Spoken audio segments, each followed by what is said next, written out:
Next, we've got the disposal center, which is a deceptively challenging stage. But first, we've got a little bit of text to get through. After a bit, Seal presents you with a choice. We want to select the top option, but thankfully, unlike similar situations, pressing B will not automatically select the second one. That means you can just mash through it regularly, alternating A and B, and you don't have to worry about making the wrong choice.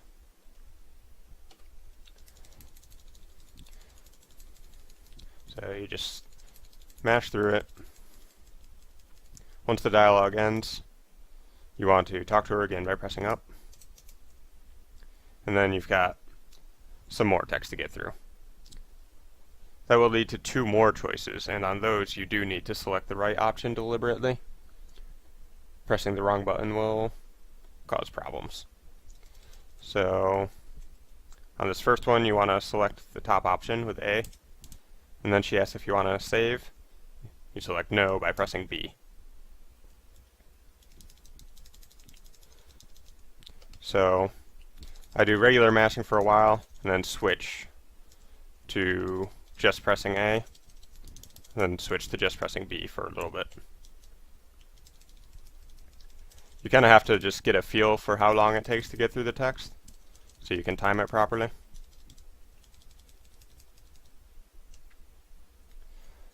One thing I use as a reference is this dialogue, where it's got that red text in the top left. I know that the option I want to select A on is the window after the next one from here. So one more, then I hit A, then I hit B. And then a little bit more text right at the start.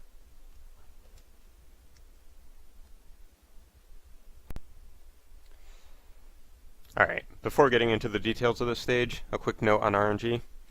The manipulation for this stage is one of the most difficult, and it also doesn't save a whole lot of time. So it's probably the last manipulation you should learn when getting good at this game.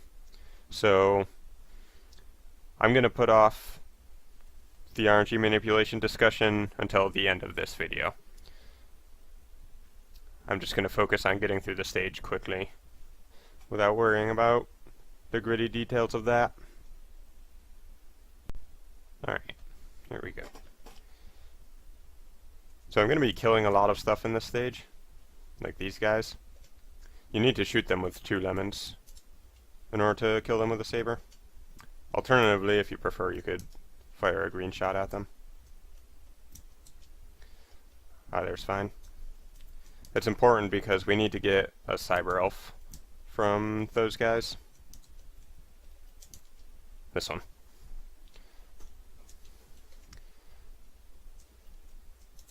Interestingly, this yellow guy that's carrying the spike ball also counts towards the count for dropping that cyber elf.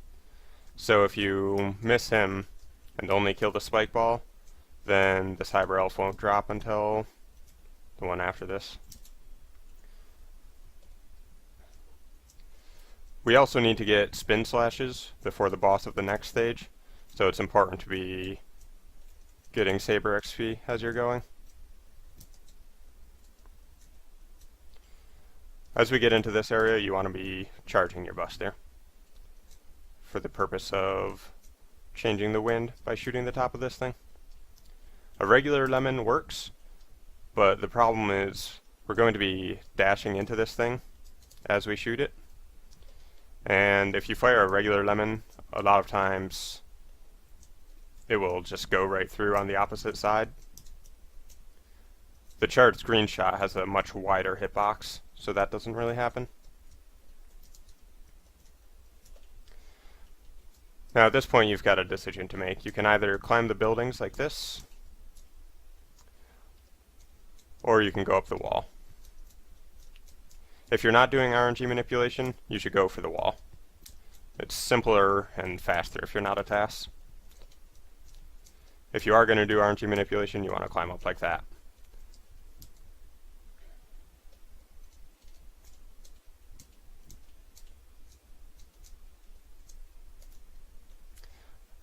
Now, because we shot the top of that little floating thing, the wind is pushing us forward. So we can go really fast, faster than the camera can keep up in this section. So it gets a bit tricky to see what you're doing. Basically, it just takes a lot of practice to get good at. Timing this jump as you land is actually a bit of a trick because you can't see the ground coming. The visual cue I use is this blue building in the background. When the left side of it is like getting to the edge of the screen, that's around when I jump.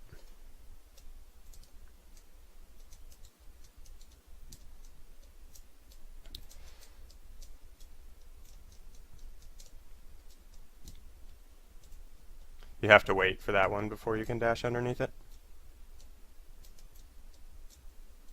And then you can turn around and attack this guy once as you go through. I'll show it again. So you go like that and then move on. That gets you some extra saber experience. It's not always necessary. A lot of times you'll get the spin slashes in time before, again, the boss of the next stage after this one is when we need that.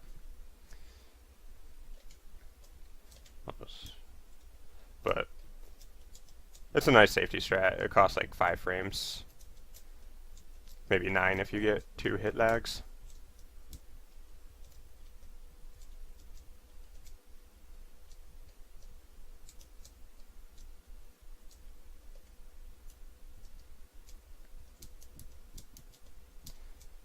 Clearing this purple guy is kind of a trick. Because you can't really see what you're doing, again, it's gonna be tough for me to really demonstrate. I can't give you any visual cues or whatever for it. You just kind of have to get used to the timing.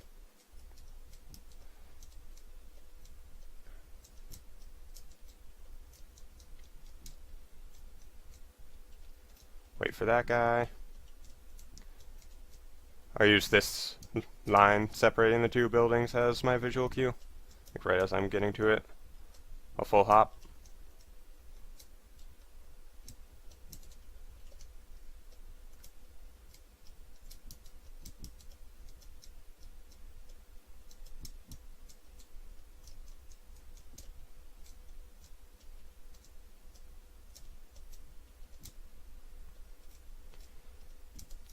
You'll see me doing a really risky method of killing that guy, where like I practically jump into the spikes.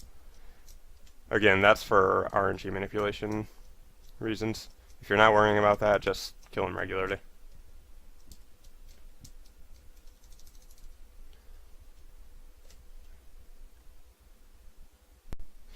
Alright, we're coming up on the boss, Aztec Falcon.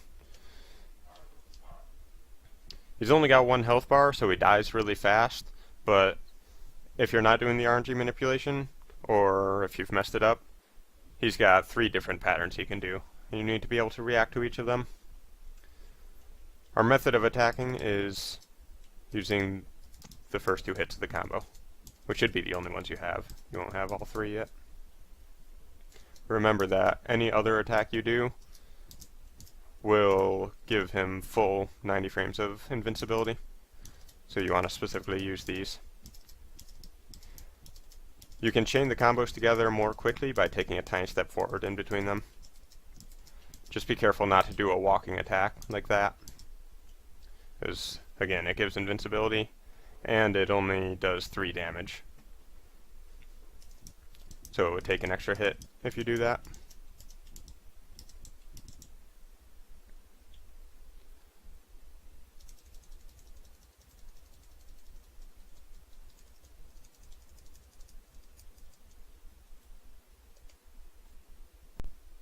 He's always going to start the fight by dashing at you. We're going to do the same. We're going to dash at him and try and get 2 quick hits in before we get bopped.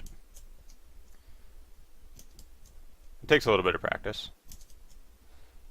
Generally I am for being around here on the platform, like halfway between the blue and yellow sections.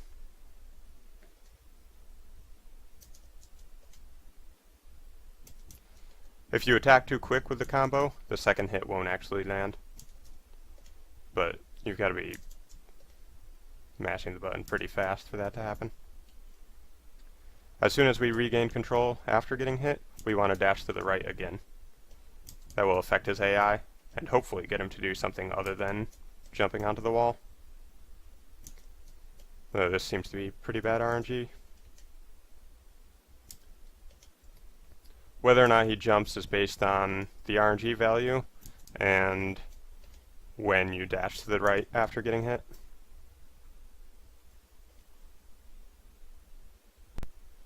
So there's 3 different things he can do after you dash to the right. The worst is if he jumps onto the wall, like this. Normally we don't want to use jump slashes on him because of invincibility, but since we have to wait anyways, it's worth getting the one hit in. So you jump up, hit him once, and then you wait over here. You don't want to wait too close to him on the ground, or else he's just going to jump back onto that wall as soon as he lands. It's also good to get hit by one of these blue things. That way you can attack Aztec Falcon without worrying about getting hit yourself. So you just go up, hit him with another combo, and then turn around and get him again.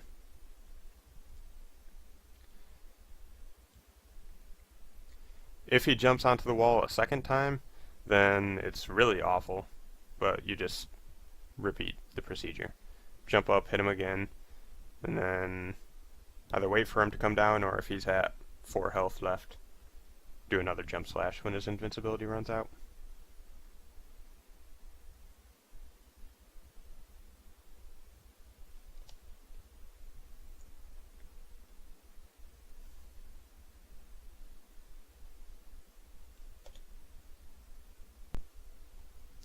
Alright, the second pattern he can do is if he stops to shoot at you.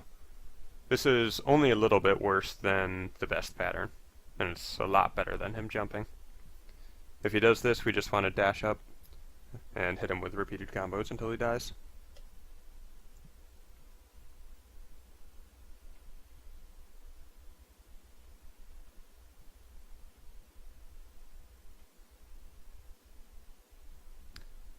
Pretty simple stuff. The best pattern you can get is when he turns around and dashes at you again after you go to the right.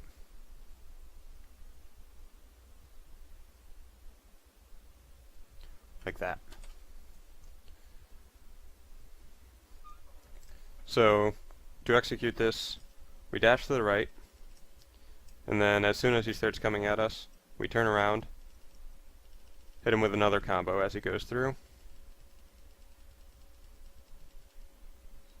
turn again, hit him on the other side, and ideally he stops at this point and starts doing another attack, and then we just get the finishing moves in. Sometimes he will jump onto the right wall at this point, in which case you just go about it in the same way as if he jumped on the wall at the beginning of the fight. You go up and hit him with a jump slash and then just finish him off however it's convenient.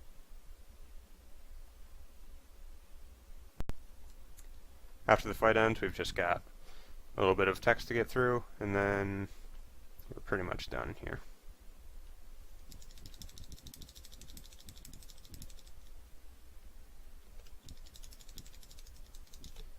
Grab the thunder chip. We won't let you leave without it, and we're going to need it. And then before we go back to base, which is this top option, we want to equip that cyber elf we got during the stage. It's this guy. We'll be using him much later in the run. And then you just go back. With my route, you should be looking for like a 43 on a good playthrough of this stage. 42 is possible if you've got really smooth movement. Now that the easy stuff's out of the way, let's talk about RNG manipulation. So, all the basic principles are going to be the same. You want to kill the same enemies, try not to shoot walls with buster shots, don't kick up smoke, all that. The real trick comes later in the stage.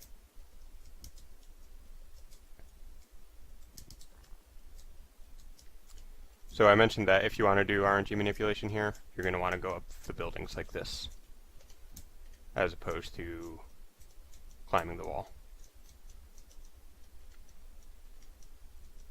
So you go up like this, and then the tricky thing is here. You'll notice the RNG value is going crazy. It's because of this wind generator guy. Every 4 frames it affects the RNG. So having consistent movement and getting past it is very important. That way you'll end up on the same RNG value each time. You don't need to get the exact same RNG, but you want it to be pretty consistent every time. You'll see it stops changing once I get far enough away from it. And there's basically 2 values I normally end up with here, 2270 and 4168.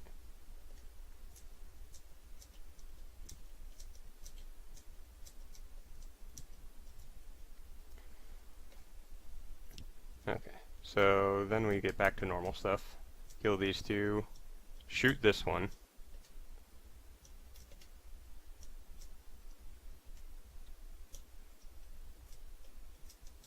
So saber, saber, jump these things, shoot that guy, saber, saber, dash under that one as quick as you can, jump those 2, and then here's where it gets interesting. So at this point you'll have a few different RNGs that you might have ended up on based on like how quickly you got past the wind generators. Now, if you're running this script, then you can see what RNG value you've got. But during an actual run, you can't do that because that's cheating.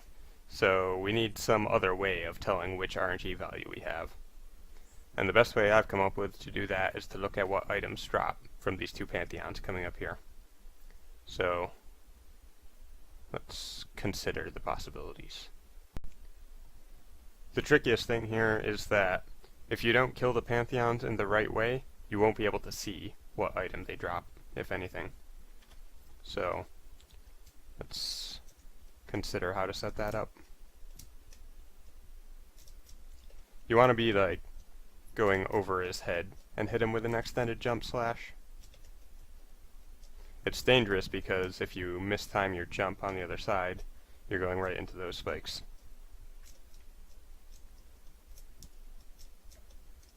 So in this case, they're dropping nothing each. If I killed him regularly like that, then I wouldn't even be able to tell if he dropped anything. I think if you're playing with game sound though, you'd have a bit of an advantage there. I think you can hear getting energy.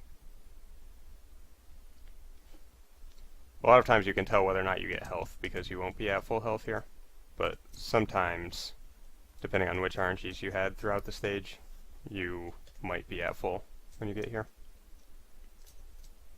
Personally, I just go for that every time.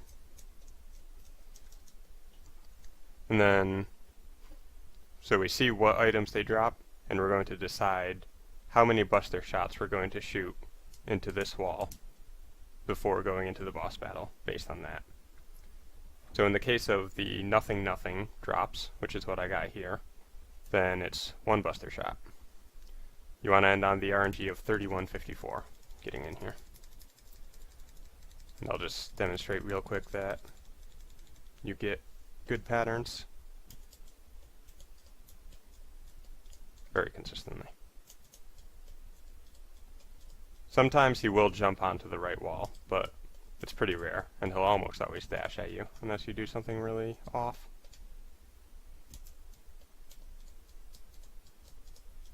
So that's the power of the RNG manipulation.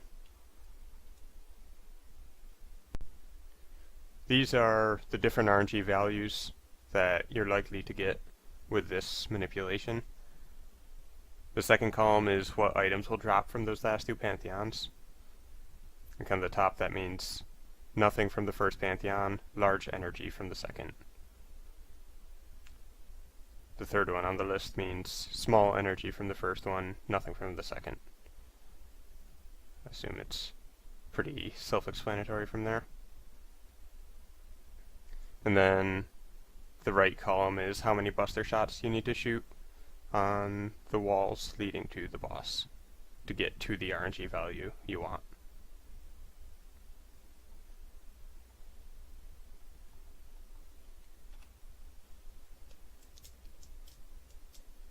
I always shoot one wall here as I'm triggering this text, just because you never need less than one shot.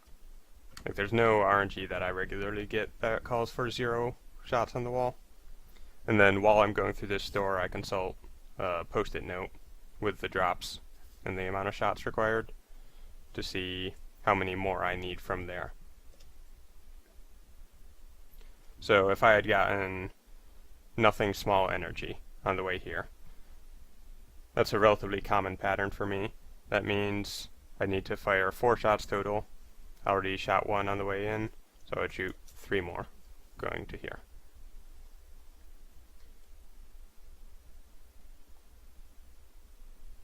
That's basically all there is to it. It takes quite a bit of consistency to get the right RNG values as you're going through the wind generator guys. And you also just need to do the stage right overall, which is a little bit tricky. It's not the easiest stage in the run. Like I said, this is probably the last RNG manipulation I would recommend anyone learn, just because the time save is disproportionately small for how in-depth the manipulation is. But it definitely is worth it if you want to really optimize your times.